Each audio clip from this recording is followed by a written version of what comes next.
High competition versus low competition. Which should you use? Hi, it's Pam from Ben McFuzzyLugs and it's Monday, so it must be another Etsy tips video. Every Monday I make videos giving you tips and tricks for growing your small Etsy shop. So if this is something you're interested in, don't forget to give me a thumbs up and come back every Monday. So Catherine asked me, do I use low or high competition in my titles and why? Catherine, this is a really great question and I want to address that for us all.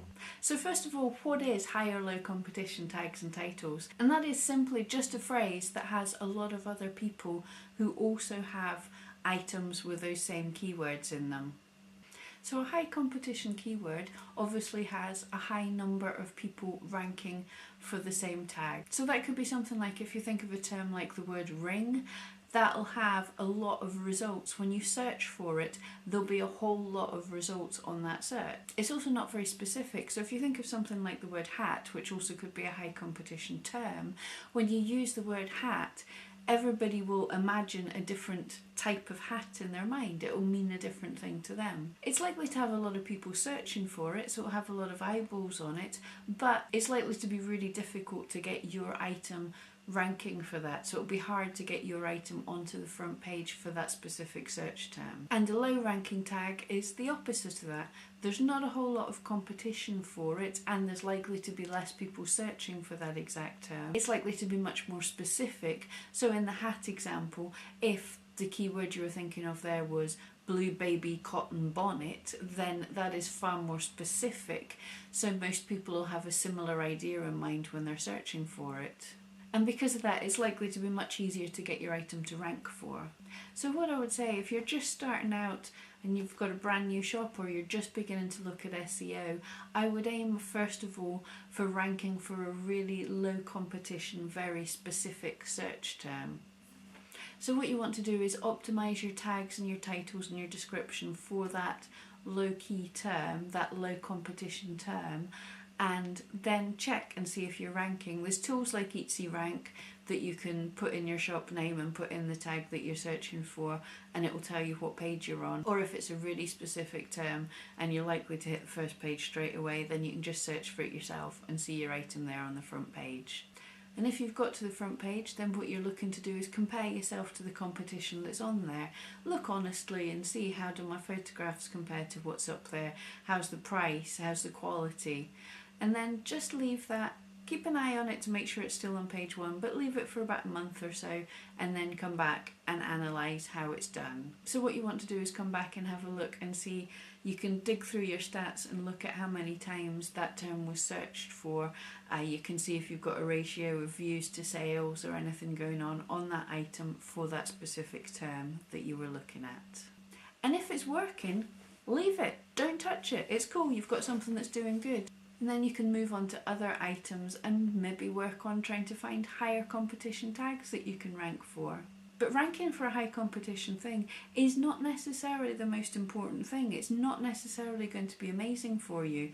You have to work and find out what's best for you. Because as we said, a high competition thing is not very specific. So what you might find is, if you worked really hard and got ranking for a high competition item, you still might not have a very good click-through rate. People might not click on it very often, even if it's there, because it's not that specific. In the hat example, if someone was looking for a red baby's bonnet and searched for the word hat and your blue cotton baby bonnet came up, then they're not going to click on that because that's not what they were looking for. So sometimes specific will give you better results. For example, in my shop, I have worked hard and I can rank for some fairly large terms: needle felted dog or dog sculpture, dog art. I'm ranking pretty well for all of those things. And that does drive views, it does drive sales. But some of the things that actually do much better for me are to be far more specific. So rather than focus just on the term dog, if I zone in on something like a specific breed. So King Charles Spaniel sculpture is easier for me to rank for, and people who are looking for a King Charles Spaniel sculpture are far more likely to click on my item and want it than just the random people who are just browsing for dog sculpture. They could be looking for any different kind of dog sculpture. So specific in those instances actually works much better for me. But it's important to analyse and work and find out what works for you. There's no correct answer for every single shop, and there's no correct answer for every single item in every single shop.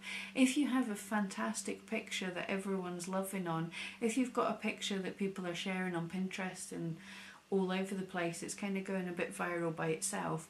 Firstly, that might be a bit easier to rank in a high competition search category, but also it might be more likely that people will want to click on that and people will want to buy it because you've got a real good product. So that might be worth chasing down the higher competition tags. One thing you can do if you're not entirely sure but you think you have a great item and you want to get it up onto a high competitive page, but you're a small shop or you're not that great at ranking, what you could do is a real small targeted advertising campaign, just paying for that one item and then leave it for a month or so and then come back, and then you have statistics of how often each search term was shown to people, how often your item came up on a page when people searched for that term, and the ratio of clicks compared to how often it was seen. So that could give you some real valuable advice for not too much money if you just wanted to do that. So basically, high or low, it depends. It depends on your shop, it depends on your item, it depends on what people are looking for. And it's worth doing the research on items in your shop and finding out what they're best for. Okay, thank you so much for joining me. I hope that helped. Don't forget to click subscribe with a wee dog down below. Check out some of my older videos and come back again next Monday.